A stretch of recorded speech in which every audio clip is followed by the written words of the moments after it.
Web cache या proxy server के बारे में पढ़ेंगे। लेट्स सपोज इस पीसी की कोई क्यूरी है और वो सर्च करता है उसके बारे में। तो क्या होता है, लेट्स सपोज गूगल का ये कोई सर्वर है। कोई भी क्यूरी होगी तो वो सर्वर के पास जाती है, ओरिजिनल सर्वर के पास। बट लेट्स सपोज यहाँ पे एक ये भी पीसी है और भी मल्टीपल पीसीज हैं, वो सर्च कर रहे हैं किसी न्यूज़ के बारे में गूगल पर। तो एक रिक्वेस्ट अभी देखें, जब ये हमारे पास 4 हैं, अगर लेट्स सपोज 4000 हैं, तो अगर ये कोई एक चीज़ के किसी एक चीज़ के बारे में सर्च करें जो कि ट्रेंडिंग है, तो ये 4000 रिक्वेस्ट इस ओरिजिनल सर्वर के पास जाएंगी। इससे क्या होगा कि हमारे पास एक्स्ट्रा कॉस्ट लग रही है। लेट्स सपोज सर्वर यहाँ पे राउटर्स हैं, यहाँ पे राउटर्स हैं और यहाँ पे भी राउटर्स हैं, और ये जो सर्वर है ये अमेरिका में पड़े हुए हैं और ये पाकिस्तान में है। तो यहाँ से क्या होगा, यहाँ से रिक्वेस्ट जब बनेगी तो वो डिफरेंट कंट्री से होती हुई फिर अमेरिका में जाएगी। तो इसका हल तो इससे कॉस्ट बहुत ज़्यादा बढ़ जाती है। इसका हल ये होता है कि लेट्स सपोज गूगल वाले कोई प्रॉक्सी सर्वर थे पाकिस्तान में, वो देखते हैं कि किसी न्यूज़ के बारे में बहुत ज़्यादा सर्च किया जा रहा है, तो वो उस इन्फॉर्मेशन को इस सर्वर पर लोड कर देते हैं। तो फिर उससे होता क्या है, तो जब कोई उस ट्रेंडिंग चीज़ को सर्च करता है, तो लेट्स सपोज इसने ट्रेंडिंग चीज़ को सर्च किया इस पीसी ने, तो वो रिक्वेस्ट इसके पास जाती है। अभी इसके पास इसकी आंसर है तो इसको इसका आंसर दे देगा। तो अगर लेट्स सपोज ये कोई क्यूरी करता है इस सर्वर से, अगर इसके पास है तो वो आंसर कर देगा। अगर इस सर्वर के पास नहीं है तो वो क्यूरी इसके पास जाएगी। तो प्रॉक्सी सर्वर हमारे पास क्लाइंट भी एक्ट कर रहा है और सर्वर भी एक्ट कर रहा है। सर्वर तब एक्ट करेगा जब उसके पास इंफॉर्मेशन होगी। अगर इंफॉर्मेशन नहीं है तो वो फिर ओरिजिन सर्वर से उस चीज़ की डिमांड करेगा। तो इससे हमारे पास मेन बेनिफिट ये हुआ कि जो हमारी रिक्वेस्ट डिफरेंट कंट्रीज से होके ओरिजिन के पास जा रही थी, वो किसी जो हमारे लोकल प्रॉक्सी सर्वर है उसे फुलफिल हो रही है। और ये जो प्रॉक्सी सर्वर है एज अ क्लाइंट और सर्वर बोथ एक्ट करता है। अभी यहाँ पे हम कैशिंग की एग्जांपल को देखते हैं। लेट्स सपोज जो लिंक है इसकी बैंडविड्थ ये है 15 Mbps, और जो लैन है उसकी जो ये वी लैन है उसकी लिमिट जो है वो है 100, और इस लैन से जो एवरेज रेट निकल रहा है वो है 1, मतलब 1। इसकी कैपेसिटी 100 की है बट यहाँ से एक पैकेट जा रहा है, ठीक है। तो एक पैकेट जा रहा है तो मतलब 100 में से 1% यूटिलाइज हो रहा है। ये वाली इसकी जो मैक्सिमम रेंज है में से सिर्फ 1% यूटिलाइज हो रहा है। और अभी हम देखें तो हमारे पास जो, अगर हम बोलें कि जो हमारे पास एवरेज रिक्वेस्ट हैं वो इस पीसी से जो जो सर्वर की तरफ जा रही हैं वो है 15, जो कि है इसके इक्वल। तो अगर एवरेज रेट हमारे पास यहाँ से रिक्वेस्ट का 15 Mbps है, एम बी पे मेगाबिट्स है, और जो इसकी लिंक की कैपेसिटी भी इतनी है, तो ये जो हमारे पास लिंक है 100% यूटिलाइज हो रहा है। तो इस केस में हमारे पास जो डिले है वो है 3 सेकंड। 2 सेकंड हमारे पास इंटरनेट डिले है, और फिर हमने एक्सेस का डिले इसका डिले निकाला जो कि था ऑलमोस्ट 1%, और इसका कुछ पॉइंट्स में हमारे पास डिले आया। तो ये हमारे पास यहाँ पे एक बोटलनेक है। तो अगर हम इस एग्जांपल में देखें, हमने इस बोटलनेक को रिमूव किया। हमने बोला कि हम इस तार की कैपेसिटी को 100% इंक्रीज़ कर देते हैं, बट ये जो तार है जो इस राउटर्स को कनेक्ट कर रही है, इनको रिप्लेस करना काफ़ी ज़्यादा कॉस्टली है। इससे हमारे पास जो डिले है वो कम तो हो गया है क्योंकि यहाँ पे स्पीड ज़्यादा हो गई है, बट ये जो वायर है इसकी स्पीड को बहुत ज़्यादा तेज़ करने पे हमारे पास बहुत ज़्यादा कॉस्ट आती है। तो हम चाह रहे हैं हमारे पास जो डिले है वो कम हो जाए। तो फिर हमारे पास आता है वेब कैश। अभी होता क्या है, अभी लेट्स सपोज हम वेब कैश में होता क्या है कि हम जो हमारी रिक्वेस्ट है, लेट्स सपोज हम कुछ सर्च कर रहे हैं, कोई इन्फॉर्मेशन है तो सबसे पहले वो इस सर्वर के पास जाएगी।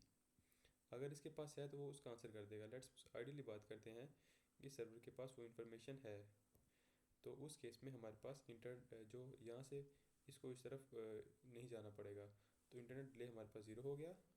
और जो अभी जो सारी इन्फॉर्मेशन है इस लोकल वेब कैश पे है, तो हम इस चैनल को यूटिलाइज़ नहीं कर रहे, तो ये यूज़ नहीं हो रहा।